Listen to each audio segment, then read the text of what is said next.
Hello बच्चों, तो given question में हमें ये कहा गया है कि the highest boiling point is expected for, यानी कि हमें ये बताना है कि इन चारों ऑप्शन में से किसका बॉइलिंग पॉइंट सबसे ज्यादा होगा, हाईएस्ट होएगा। तो सबसे पहले तो हम बात करते हैं की कॉन्सेप्ट के बारे में, और इस क्वेश्चन में हमारा जो की कॉन्सेप्ट है वो हो जाएगा बॉइलिंग पॉइंट।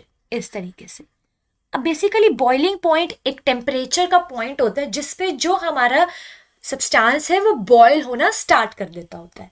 अब बॉइलिंग पॉइंट का एक पर्सपेक्टिव होता है, बेसिकली क्या होता है, ये डिपेंड करता है मॉलिक्यूलर वेट पे। सपोज किसी भी सब्सटेंस की हम बात कर रहे हैं, उसका अगर मॉलिक्यूलर वेट ज्यादा है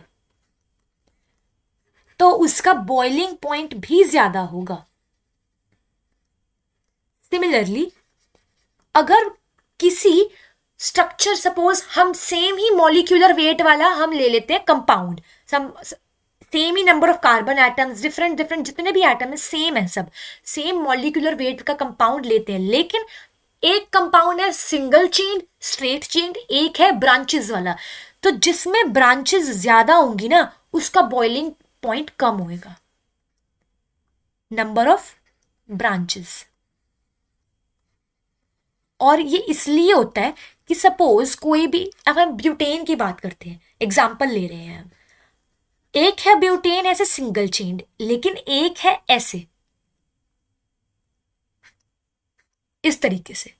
तो यहां पे ये जो ब्रांचिंग हुई है ना, इस ब्रांचिंग के कारण जो सरफेस एरिया है, जो एरिया लग रहा होगा सरफेस के, या फिर हम ऐसे कह सकते हैं सरफेस एरिया, वो डिक्रीज हुआ है। इस सरफेस एरिया के डिक्रीज के कारण जो वॉन्डरवॉल फोर्स बनता है ना हमारा, या फिर हम कह सकते हैं वॉन्डरवॉल फोर्स ऑफ अट्रैक्शन, इस तरीके से लिखते हैं। और ये फोर्स जो होता है वो होता है अट्रैक्शन का फोर्स, ये हो जाता है डिक्रीज। जैसे जैसे सरफेस एरिया डिक्रीज हुआ, या फिर उस कंपाउंड का एरिया जो सरफेस को लगता है वो डिक्रीज हो गया ब्रांचेस के कारण, उसके कारण वॉन्डरवॉल फोर्स भी डिक्रीज होएगा हमारा, और साथ ही साथ ये भी कह सकते हैं फोर्स ऑफ अट्रैक्शन भी हमारा होएगा इधर डिक्रीज। इस तरीके से करते होते हैं। अब हम ऑप्शन वाइज अगर चेक करेंगे इधर, तो ऑप्शन ए में हमें गिवन है आइसोऑक्टेन, और आइसोऑक्टेन का अगर हम स्ट्रक्चर ड्रॉ करते हैं तो वो कुछ इस तरीके से होता है। ये सारा सिर्फ हम कार्बन मेन एटम्स को ड्रॉ कर रहे हैं अभी, और ये है हमारा आइसोऑक्टेन का स्ट्रक्चर। अब बी ऑप्शन में हम बात करते हैं एन ऑक्टेन के बारे में। ये है हमारी डायरेक्ट सिंपल चेन, और इस चेन में 8 कार्बन जैसे डायरेक्ट एक सिंगल चेन में अटैच्ड है। अब हम बात करते हैं सी ऑप्शन, जो कि है एन ब्यूटेन, इस तरीके से। और लास्ट ऑप्शन में हमें गिवन है 2233 टेट्रामिथाइल ब्यूटेन, जो कि हो जाएगा लाइक दिस। ये हमारी ब्यूटेन चेन, और यहां पे सेकंड पोजीशन पे भी 2 मिथाइल ग्रुप अटैच है, और सिमिलरली इधर भी ऐसे अटैच है इस तरीके से। अब हम देखें अगर, तो बी ऑप्शन में और ए ऑप्शन में हमें ऑक्टेन की ही बात हो रही है। कौन कौन से ऑप्शन है हम एक बार लिख भी लेते हैं। इन A option and B option हमारी बात हो रही है ऑक्टेन के ही बारे में, और सी ऑप्शन में और डी ऑप्शन में हमारी बात हो रही है ब्यूटेन के बारे में।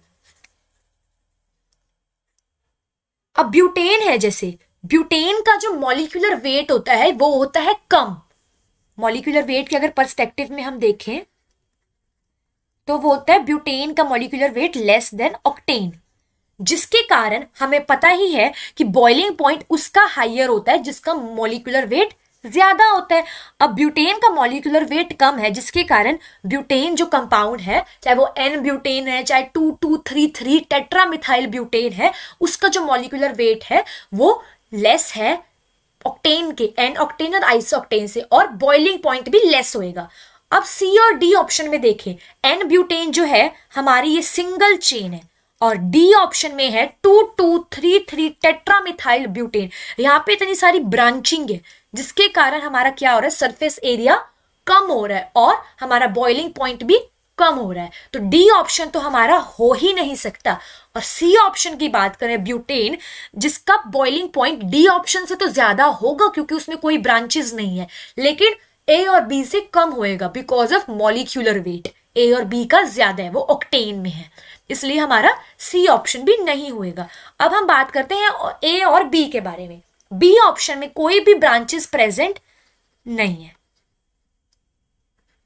नो ब्रांचेस, लेकिन ए ऑप्शन में थोड़ी ब्रांचिंग है, जिसके कारण हमें पता ही है कि ब्रांचेस होते ही बॉइलिंग पॉइंट थोड़ा कम होने लग जाता है सरफेस एरिया का इशू आने के कारण। विच मीन्स ए और बी में से भी बी का बॉइलिंग पॉइंट ए से ज्यादा होगा। अब हमें क्वेश्चन में यही बताना है कि हाईएस्ट बॉइलिंग पॉइंट किसका एक्सपेक्टेड है, तो वो हो जाएगा ऑप्शन बी, एन ऑक्टेन। ये है हमारा final answer. So now I hope you all understood this question. All the best.